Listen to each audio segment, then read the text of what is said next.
ക്രിസ്തുയേശുവിൻ്റെ അതിപരിശുദ്ധ നാമത്തിന് മഹത്വമുണ്ടാകുമാറാകട്ടെ. 32 സങ്കീർത്തനം 1 വാക്യം നമ്മൾ ഇവിടെ ചിന്തിക്കുകയാണ്. ലംഘനം ക്ഷമിച്ചും പാപം മറച്ചും കിട്ടിയവൻ ഭാഗ്യവാൻ. ലംഘനം ക്ഷമിക്കുന്നു, പാപം മറയ്ക്കുന്നു. പാപം മറയ്ക്കുക എന്ന് പറഞ്ഞാൽ പാപം ദൈവത്തിന് മുമ്പാകെ കണ്ടുകൊണ്ടിരിക്കുന്ന ഒരവസ്ഥയുണ്ട്. എൻ്റെ പാപം എപ്പോഴും എൻ്റെ മുൻപാകെ ഇരിക്കുന്നു. എൻ്റെ പാപം കർത്താവിൻ്റെ കണ്ണിന് മറവായിരിക്കുന്നില്ല. ദുഷ്ടൻ എൻ്റെ പാപത്തിന്മേൽ ദൃഷ്ടി വെച്ച് എൻ്റെ മേൽ അവകാശം പറയും. യോശുവ എന്ന മഹാപുരോഹിതൻ്റെ മേൽ ദുഷ്ടൻ അകൃത്യം ആരോപിച്ച് അവകാശം പറയുകയാണ്. അപ്പോൾ ദൈവത്തിൻ്റെ വചനത്തിൽ നമ്മൾ പഠിക്കുന്നത് മനുഷ്യൻ്റെ പാപം എപ്പോഴും അവന് കാണാം, ദൈവത്തിന് കാണാം, ശത്രുവായ സാത്താനും കാണാം.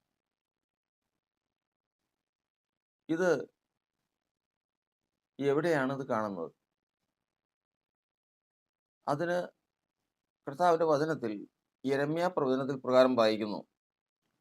യിരെമ്യാ പ്രവചനം 17 അധ്യായത്തിൻ്റെ 1 വാക്യത്തിൽ യഹൂദയുടെ പാപം ഇരുമ്പെഴുത്താണി കൊണ്ടും വജ്രത്തിൻ്റെ മുന കൊണ്ടും എഴുതി വച്ചിരിക്കുന്നു. അത് അവരുടെ ഹൃദയത്തിൻ്റെ പലകയിലും നിങ്ങളുടെ ബലിപീഠത്തിൻ്റെ കൊമ്പുകളിലും കുത്തിയിരിക്കുന്നു. മനുഷ്യൻ്റെ അവൻ ചെയ്യുന്ന പാപം അവൻ്റെ ഹൃദയത്തിൽ ഒരു ഭാഷയിൽ എഴുതപ്പെടുകയാണ്. ആ എഴുതപ്പെട്ടത് ഒരു ഭാഷയാണ്.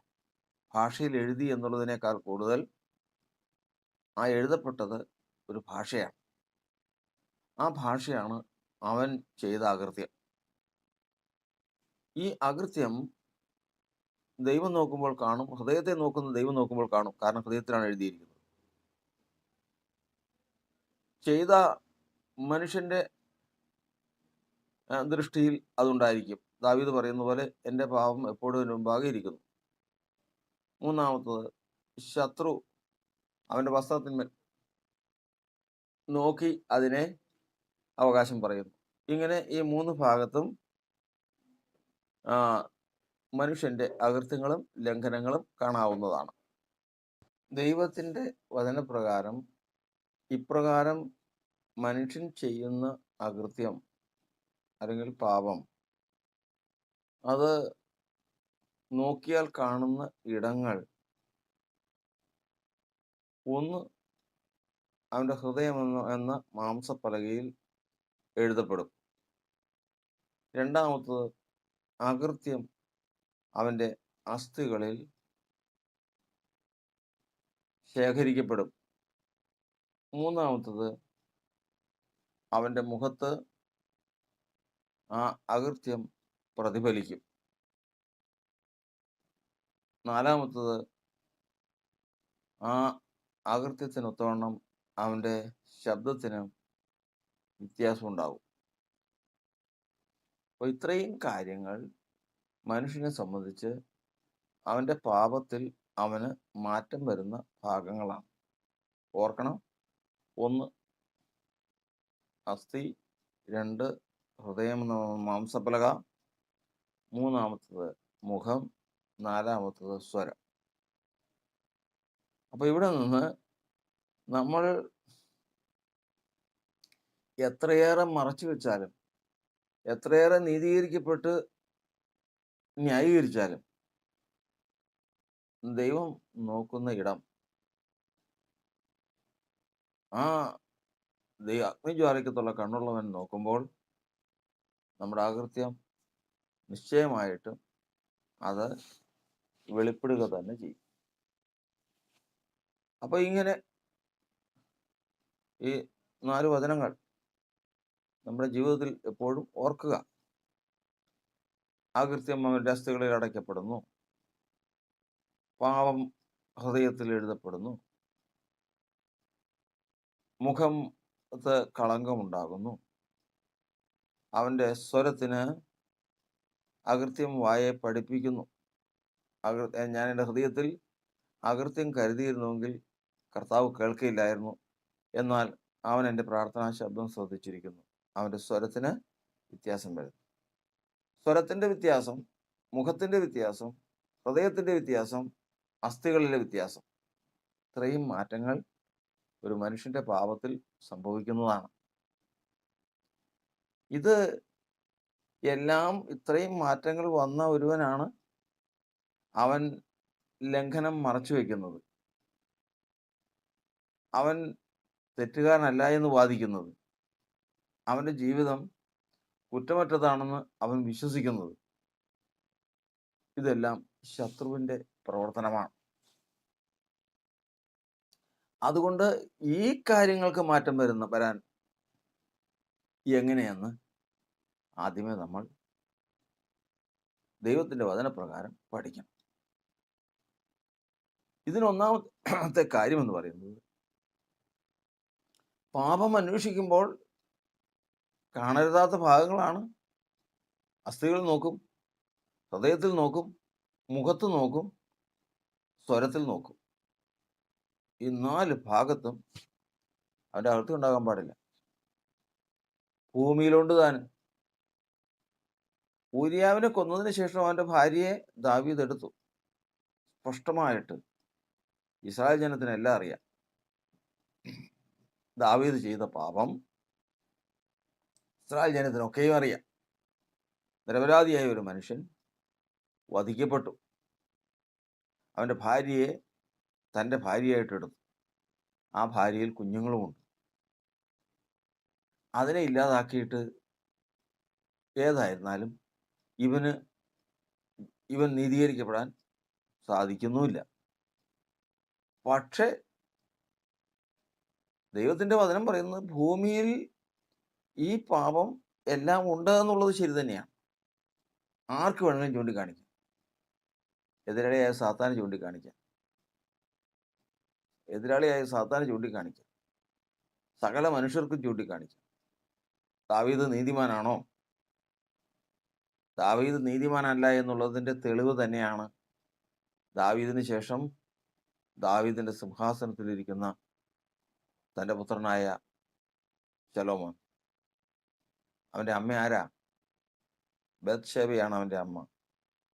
അവൾ ആരുടെ ഭാര്യയാണ്? അവൾ ഊരിയാവിൻ്റെ ഭാര്യയാണ്.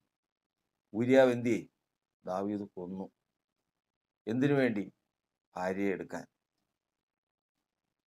അങ്ങനെ മനുഷ്യൻ്റെ സംസാരത്തിലും വാക്കുകളിലും വാദങ്ങളിലും ശത്രുവിൻ്റെ വാദങ്ങളിലും എല്ലാം മാഞ്ഞു പോകാത്ത പാടുകളായിട്ട്, മാഞ്ഞു പോകാത്ത അടയാളങ്ങളായിട്ട് ഇത് നിൽക്കുന്നുണ്ട്. പക്ഷേ ദൈവത്തിൻ്റെ വചനം യിരെമ്യാ പ്രവചനത്തിൽ ഇപ്രകാരം വായിക്കുന്നത്, ഇപ്രകാരം നമ്മൾ കാണുന്നു. യിരെമ്യാ പ്രവചനം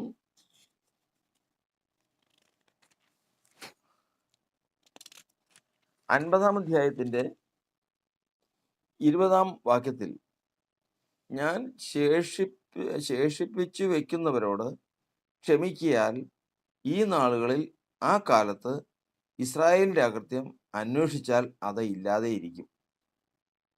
യഹൂദയുടെ പാപങ്ങൾ അന്വേഷിച്ചാൽ കാണുകയില്ല എന്ന് യഹോവയുടെ അരുളപ്പാട്.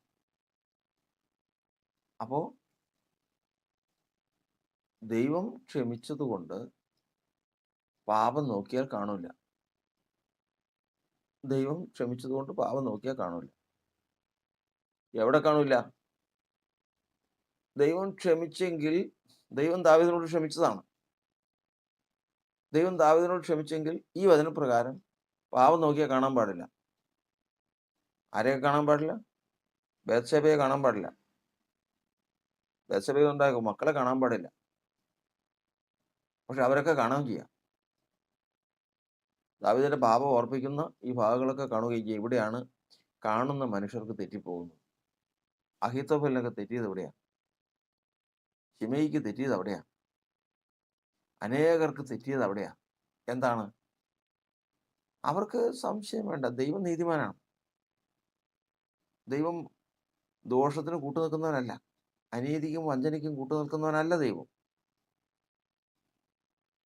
പിന്നെ എന്തുകൊണ്ട് പിന്നെ എന്തുകൊണ്ട് ദാവീദിന്റെ പാപം കണ്ടില്ല? ഊരിയാവിന്റെ ഭാര്യ കുഞ്ഞുങ്ങളുമായിട്ട് സന്തോഷത്തോടെ ഭർത്താവിനോടൊപ്പം ജീവിക്കുന്നത് സഹിക്കാൻ സാധിക്കില്ല അഹീത്തോഫെലിന്. അതുപോലെ ദാവീദിന്റെ കൊട്ടാരത്തിലുള്ള അനേകം പേർക്ക് സഹിക്കാൻ പറ്റില്ല. പെട്ടെന്ന് ജഡബുദ്ധിയിൽ നോക്കുമ്പോൾ അവർ പറയുന്നതിൽ ന്യായമുണ്ട്. കാരണം എങ്ങനെ ജീവിച്ചിരിക്കും? വേറൊരാളുടെ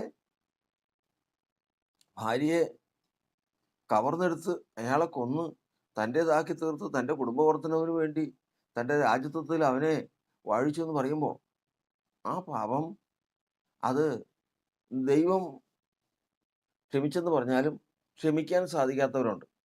ഇവിടെയാണ് ക്രിസ്തീയ ജീവിതത്തിൽ അല്ലെങ്കിൽ ഏകസത്യ ദൈവത്തെ വിശ്വസിക്കുന്നവൻ്റെ ഉത്തരവാദിത്വം കിടക്കുന്നു.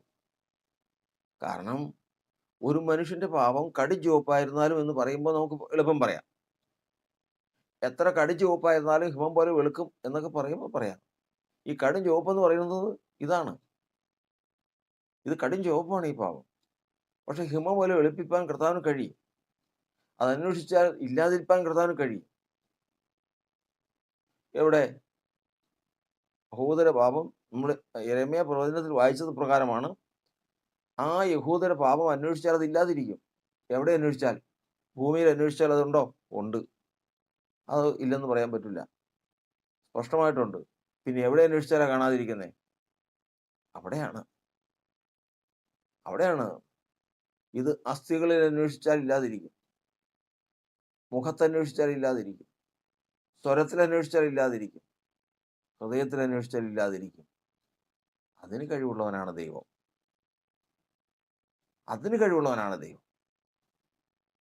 അതുകൊണ്ടാണ് വചനം പറയുന്നത്, പാപങ്ങളെ മോചിപ്പാൻ ദൈവമല്ലാതെ മറ്റാർക്ക് സാധിക്കും? ദൈവത്തിനല്ലാതെ മറ്റാർക്കാ സാധിക്കുന്നത്? പാപം മോചിക്കാൻ ആർക്കെങ്കിലും സാധിക്കുമോ? ഇല്ല. പാപം ഞാൻ ക്ഷമിച്ചിരിക്കുന്നു എന്ന് ഒക്കെ പറയും. ജാതികളുടെ ദൈവങ്ങളും പറയും, അവൻ്റെ പാപം ഞാൻ ക്ഷമിച്ചിരിക്കുന്നു. ഈ വെച്ച സേവകളുള്ള കുലദൈവങ്ങളും പൈശാചിക ശക്തികളും ഒക്കെ അവരുടെ പ്രജകളോട് പറയും അതിൻ്റെ തെറ്റ് ക്ഷമിച്ചിരിക്കുന്നു. ക്ഷമ വാക്ക് മാത്രമേ ഉള്ളൂ. ഇതൊന്നും വായിച്ചു കളയാൻ പറ്റുമോ? ഇതുകൊണ്ടാണ് വചനം പറയുന്നത്, ദൈവം ഒരുവനല്ലാതെ പാപങ്ങളെ ക്ഷമിക്കാനും മായ്ക്കാനും വേറെ ആർക്കും കഴിയില്ല. കാരണം അത് അസ്ഥികളിൽ നിന്ന് ഇല്ലാതാക്കണം, ഹൃദയത്തിൽ നിന്ന് ഇല്ലാതാക്കണം, മുഖത്തു നിന്ന് ഇല്ലാതാക്കണം, ശബ്ദത്തിൽ നിന്ന് മാറ്റണം. ആർക്ക് കഴിയും? ദൈവത്തിന് മാത്രമല്ലാതെ മറ്റാർക്കും കഴിയുകയില്ല. അവിടെയാണ് നമ്മൾ കർത്താവിൻ്റെ വചനപ്രകാരം ഇതെങ്ങനെ മായ്ക്കുന്നു എന്ന് മനസ്സിലാവും. നമ്മൾ യോബിന്റെ പുസ്തകത്തിൽ നമ്മൾ വായിക്കുന്നത് പ്രകാരമാണ്. 11-ാം അധ്യായത്തിൻ്റെ 13-ാം വാക്യത്തിൽ, നീ നിന്റെ ഹൃദയത്തെ സ്ഥിരമാക്കി അവങ്കിലേക്ക് കൈമലർത്തുമ്പോൾ നിന്റെ കയ്യിൽ ദ്രോഹമുണ്ടെങ്കിൽ അതിനെ അകറ്റുക. നീതിയോട് നിന്റെ കൂടാരങ്ങളിൽ പാർപ്പിക്കരുത്. അവിടെ വചനത്തിൽ നമ്മൾ വായിച്ചു കേട്ടത്, ഹൃദയത്തെ സ്ഥിരമാക്കി അവങ്കിലേക്ക് കൈമലർത്തുമ്പോൾ, ദൈവത്തിൻ്റെ മുൻപാകെ പ്രാർത്ഥനയുടെ, അതായത് ദൈവത്തോട് ഒരു കാര്യം അറിയിക്കുമ്പോൾ ചെല്ലുമ്പോൾ അവൻ ചെയ്യുന്ന പ്രവൃത്തിയുടെ ഭാഗങ്ങളാണ്. മുഴങ്കാൽ മടക്കണം, കൈകൾ മലർത്തണം, മുഖം ദൈവത്തിലേക്ക് ഉയർത്തണം.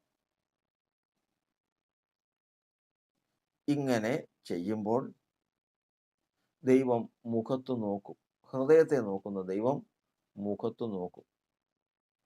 മുഖത്ത് നോക്കുമ്പോൾ അവൻ്റെ മുഖത്ത് നിഷ്കളങ്കത കാണണം, കളങ്കം കാണാൻ പാടില്ല.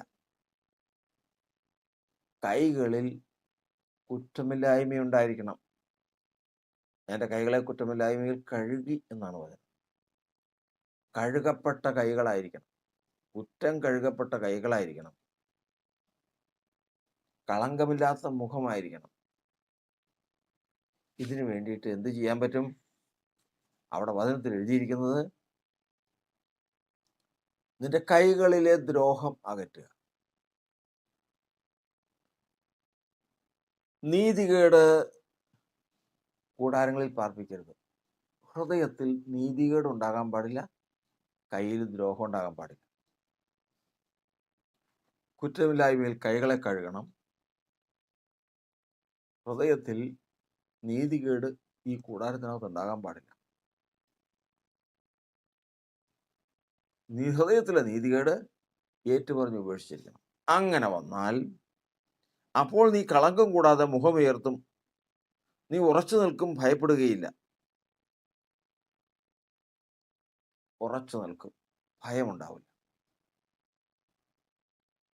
അല്ല എങ്കിൽ അസ്ഥികളിലെ അകൃത്യവും ഹൃദയത്തിലെ പാപവും മുഖത്തെ കളങ്കതയും സ്വരത്തിലെ ഭയവും, അവന് ഭയം, അവൻ്റെ ഉള്ളിൽ ഭയമുണ്ട്. തെറ്റ് ചെയ്തവന് ഭയമുണ്ടാകും, അകൃത്യമുള്ളവന് ഭയമുണ്ടാകും.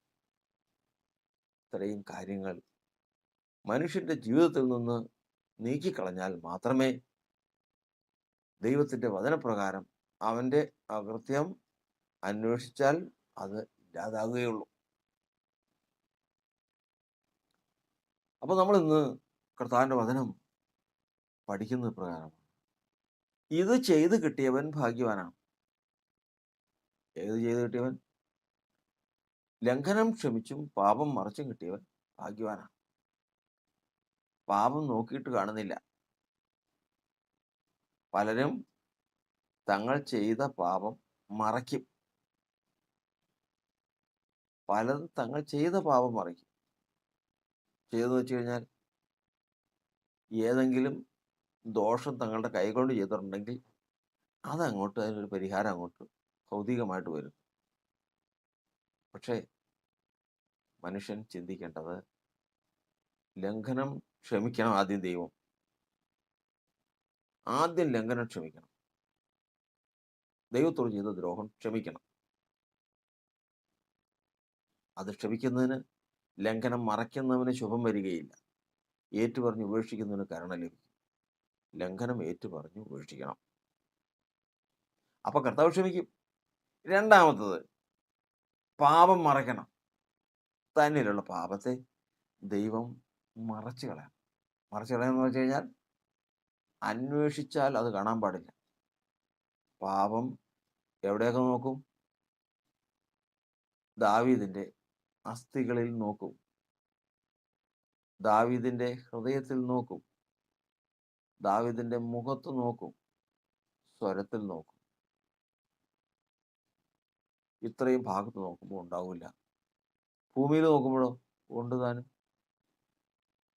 ഭൂമിയിൽ നോക്കുമ്പോൾ ബത്ശേബ നല്ലൊരു കുടുംബിനിയായിട്ട്, ദാവീദിന്റെ ഭാര്യയായിട്ട്, മക്കളുമായിട്ട് സുഖമായിട്ട് ജീവിച്ചിട്ടിരിക്കുക.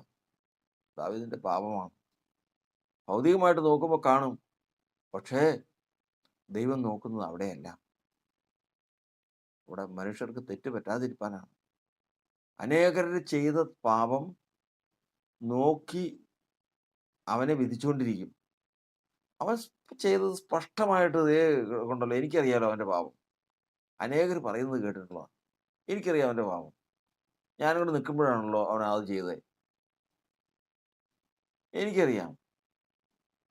എന്നാൽ ദൈവത്തിൻ്റെ വചനം പറയുന്നത്, ദൈവം അവനോട് ക്ഷമിച്ച് ആ പാപത്തെ മായ്ച്ചു കളയുന്നത് അവൻ്റെ അസ്ഥികളിൽ നിന്നും, ഹൃദയത്തിൽ നിന്നും, മുഖത്തു നിന്നും, സ്വരത്തിൽ നിന്നുമാണ്.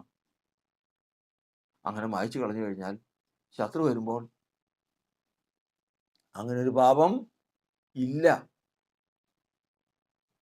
അങ്ങനെ ഒരു പാപം ഇല്ല. അതുകൊണ്ട് തന്നെ അവൻ ന്യായവിധിയിൽ നിന്ന് തെറ്റി ഒഴിഞ്ഞു. യോശുവ എന്ന മഹാപുരോഹിതൻ മുഷിഞ്ഞ വസ്ത്രം ധരിച്ചുകൊണ്ട് നിൽക്കുക. അവൻ ചെയ്ത അകൃത്യമുണ്ട്, ലോകത്തിലുണ്ട്. എന്നാൽ ദൈവം അത് ക്ഷമിച്ചു. അവൻ്റെ അസ്ഥികളിൽ നിന്നത് എടുത്തു കളഞ്ഞു. മുഷിഞ്ഞ വസ്ത്രം അവനിൽ നിന്ന് മാറ്റി, അവൻ്റെ മുഖത്ത് നിന്നത് മാറ്റി. ഹൃദയത്തിൽ നിന്ന് മായ്ച്ചു കളഞ്ഞു. അവൻ്റെ സ്വരത്തിൽ നിന്ന് മാറ്റി അവനെ ഉത്സവവസ്ത്രം ധരിപ്പിച്ചു. ഒരു പക്ഷേ ഈ ഉത്സവവസ്ത്രം ധരിച്ച് ദൈവത്തിൻ്റെ മുമ്പാകെ നീതീകരിക്കപ്പെട്ട് ശ്രേഷ്ഠമായ നിലയിൽ വാഴുമ്പോഴും അവൻ ചെയ്ത അകൃത്യം പലരും ചൂണ്ടിക്കാണിക്കുന്നുണ്ടാകാം. അതല്ല അതല്ല ദൈവം ക്ഷമിക്കുന്നത്, ദൈവം മായ്ക്കുന്നത് ഭൗതികമായതല്ല. അതുകൊണ്ടാണ് കാഴ്ചപ്രകാരം വിധിക്കരുത്, കേൾവിപ്രകാരം വിധിക്കരുത്, നീതിയുള്ള വിധി വിധിപ്പീൻ. ശരിയാണ്, അവൻ ചെയ്ത തെറ്റ് ഒരിക്കലും മനുഷ്യർക്ക് ക്ഷമിക്കാൻ സാധിക്കാത്തതാണ്. അതിനെ നീതീകരിക്കാൻ പറ്റാത്തതാണ്. അത്ര വലിയ പാപമാണ് അവൻ ചെയ്തത്. എന്നാൽ നീ അവൻ അസ്ഥികളെ നോക്കാൻ നിനക്ക് കഴിയുമോ? ഹൃദയത്തെ നോക്കാൻ നിനക്ക് കഴിയുമോ? മുഖം നോക്കി അറിയാൻ നിനക്ക് കഴിയുമോ? സ്വരം നോക്കി അവൻ്റെ അകൃത്യം കണ്ടുപിടിക്കാൻ പറ്റുമോ? പറ്റുമെങ്കിൽ നോക്കുക. അവൻ്റെ ഹൃദയത്തിൽ അകൃത്യമില്ല, അവൻ്റെ സ്വരത്തിൽ അകൃത്യമില്ല, അവൻ്റെ മുഖത്ത് കപടമില്ല, കളങ്കമില്ല, അവൻ്റെ അസ്ഥികളിൽ അകൃത്യമില്ല. അങ്ങനെ ദൈവം അവനെ നിഷ്കളങ്കനാക്കിയിരിക്കുന്നു. ദൈവം അവനെ നിഷ്കളങ്കനാക്കിയിരിക്കുന്നു. വചനം ദൈവം പറയുന്നത് പ്രകാരമാണ്. എങ്കിലും നീ യഹോവയുടെ ശത്രുക്കൾക്ക് ദൂഷണം പറവാൻ ഹേതു ഉണ്ടാക്കിയത് കൊണ്ട് നിനക്ക് ന്യായവിധിയുണ്ട്. ദാവീദിനോട് പറയുകയാണ്. യഹോവയുടെ ശത്രുക്കൾ എന്ന് പറയുന്ന വലിയൊരു കൂട്ടം ഇന്ന് ഭൂമിയിലുണ്ട്. എന്നും എക്കാലത്തും ഭൂമിയിലുണ്ട്. അവര് ദൂഷണം പറയാൻ ഒരു കാരണം നോക്കിയിരിക്കുക. ആ കാരണം അവരുടെ ദൃഷ്ടിയിലുണ്ട്. അത് എന്നുമുണ്ട്, ഇന്നുമുണ്ട്. ഇന്നും ഇതേ പാപം, ദാവീദ് ചെയ്ത പാപത്തെ ന്യായീകരിച്ചുകൊണ്ടും അതിനെ ചൂണ്ടിക്കാണിച്ചുകൊണ്ടും ദൈവിക വഴികളെ ആക്ഷേപിക്കുന്നവരുണ്ട്. ഈ പാപത്തെ പിന്തുടർന്ന് പോകുന്ന കർത്താവിൻ്റെ ദാസന്മാർ വരെ ഈ ലോകത്തിൽ ഉണ്ടെന്ന് നാം ഓർക്കണം. ഇല്ല, ദൈവത്തിൻ്റെ വചനം പറയുന്നത് അത് എവിടെയെല്ലാം ഉണ്ടെങ്കിലും കർത്താവ് ക്ഷമിച്ചാൽ, കർത്താവ് അത് മായ്ച്ചാൽ അതെല്ലാം മാറിപ്പോകും. ദൈവത്തെ ദൂഷിക്കുന്ന ജനം, ദൈവത്തെ ദൂഷിക്കുന്ന ശക്തികൾ ഭൗതികമായി അവരുടെ പ്രവൃത്തി വെളിപ്പെട്ടത് നോക്കി ചൂണ്ടിക്കാണിച്ചുകൊണ്ട് പത്രോസ് തള്ളിപ്പറഞ്ഞതും ദാവീദ് ഊരിയാവിൻ്റെ ഭാര്യയെ എടുത്തതും ഇങ്ങനെ യാക്കോബ് സഹോദരനെ വഞ്ചിച്ചതും അപ്പനോട് നുണ പറഞ്ഞ് അനുഗ്രഹം മേടിച്ചതും, ഇങ്ങനെ ദൈവത്തെ ദുഷിക്കുവാൻ തക്കവണ്ണം കാരണം നോക്കിയിരിക്കുന്നവർക്ക് കാരണം ഈ ലോകത്തിൽ ധാരാളമായി ഏത് വിശുദ്ധനെ കുറിച്ചുമുണ്ട്. എന്നാൽ ദൈവത്തിൻ്റെ പദ്ധതിയും ദൈവത്തിൻ്റെ ഉദ്ദേശവും അവൻ ചെയ്തത് ഏത് നിലയും ഉള്ള പാപവുമാകട്ടെ, ഏത് തെറ്റുമാകട്ടെ, ദൈവം അവനോട് ക്ഷമിച്ച് അവൻ്റെ അസ്ഥികളെ ശുദ്ധമാക്കി, അവൻ്റെ ഹൃദയത്തെ ശുദ്ധമാക്കി, അവൻ്റെ മുഖത്തെ ശുദ്ധമാക്കി, അവൻ്റെ സ്വരത്തെ ശുദ്ധമാക്കി. കളങ്കം കൂടാതെ അവൻ ദൈവത്തിരസിലേക്ക് നോക്കി കൈകളെ മലർത്തുന്നു. ദൈവം അവനോട് കരുണ തോന്നി. നമ്മൾ ആ വചനം കേട്ടല്ലോ.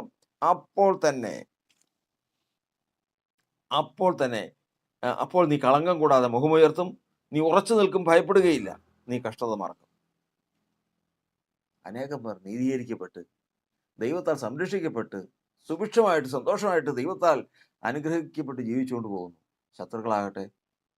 ശത്രുക്കളാകട്ടെ പണ്ട് ദൈവത്തിൻ്റെ മക്കളിൽ നിന്ന് വന്ന പാപത്തെ ചൂണ്ടിക്കാണിച്ചുകൊണ്ട്, ഭൗതികതയിൽ ചൂണ്ടിക്കാണിച്ചുകൊണ്ട്, ദൈവം ഇവനോട് ക്ഷമിച്ച് ഇവന് വന്ന മാറ്റത്തെ ഗണ്യമാക്കാതെ അതിൽ തന്നെ ശ്രദ്ധിച്ച് അവൻ്റെ ന്യായവിധിക്ക് വേണ്ടി നോക്കിക്കൊണ്ടിരിക്കുന്നു. എന്നാൽ ഇവൻ ഭാഗ്യവാനായി തീർന്നു അറിയുന്നുമില്ല. ലംഘനം ക്ഷമിച്ചും പാപം മറച്ചും കിട്ടിയവൻ ഭാഗ്യവാൻ. ആ ഭാഗ്യ പദവി ദൈവത്തിൻ്റെ സഭയ്ക്ക് എന്നാളും ഉണ്ടായിരിക്കാൻ ദൈവം ആഗ്രഹിക്കുന്നു. രൂപേൻ്റെ പാപത്തെ ശത്രു നോക്കി അപ്പന്റെ ശയ്യ മലിനമാക്കിയ ആ ശാപത്തിന്റെ പ്രവൃത്തി ചെയ്തവനെ നോക്കി അവന് വരുന്ന ന്യായവിധി നോക്കിയിരിക്കുന്നവൻ നാളെ പുതിയ യെരൂശലേമിൽ 12 ഗോപുരങ്ങളിലുള്ളതിൽ ഒരു ഗോപുരം രൂപേന്റെയാണ്. അതുകൊണ്ടാണ് വചനം പറയുന്നത്, ദുഷ്ടൻ പല്ല് കടിച്ചുരുകിപ്പോകും. പല്ല് കടിച്ച് അവൻ ഉരുകും. ഈ ദൈവത്തിന്റെ പദ്ധതിയെ വെളിപ്പെടുന്ന സമയം. അതുകൊണ്ട് ഭൂമിയിൽ വെളിപ്പെട്ട ഒരു മനുഷ്യന്റെ തെറ്റിനെ നോക്കി ആയുഷ്കാലം മുഴുവനും കാത്തിരിക്കാതെ വണ്ണം ദൈവം ലംഘനം ക്ഷമിച്ചും പാപം മറച്ചും കിട്ടി ഭാഗ്യവാനായി തീർന്ന ദൈവത്തിന്റെ ഭക്തന്മാരെ, ദൈവദാസന്മാരെ മാതൃകയായി കണ്ട് അതിലേക്ക് ശ്രദ്ധയൂന്നി മനുഷ്യ ജീവിതത്തിൽ ദൈവം ആര്, എൻ്റെ പാപം മായ്ക്കാൻ കഴിവുള്ള ഒരുവൻ മാത്രമേ ഉള്ളൂ എന്ന് മനസ്സിലാക്കി അവനിൽ നിന്ന് ആ വിടുതൽ പ്രാപിപ്പാൻ, ആ പാപം മറയ്ക്കാൻ, ആ ലംഘനം ക്ഷമിച്ചു കിട്ടുവാൻ ദൈവത്തിന്റെ സമർപ്പിച്ച് അത് നേടിയെടുക്കാം. ദൈവം നമ്മെ അനുഗ്രഹിക്കുമാറാകട്ടെ.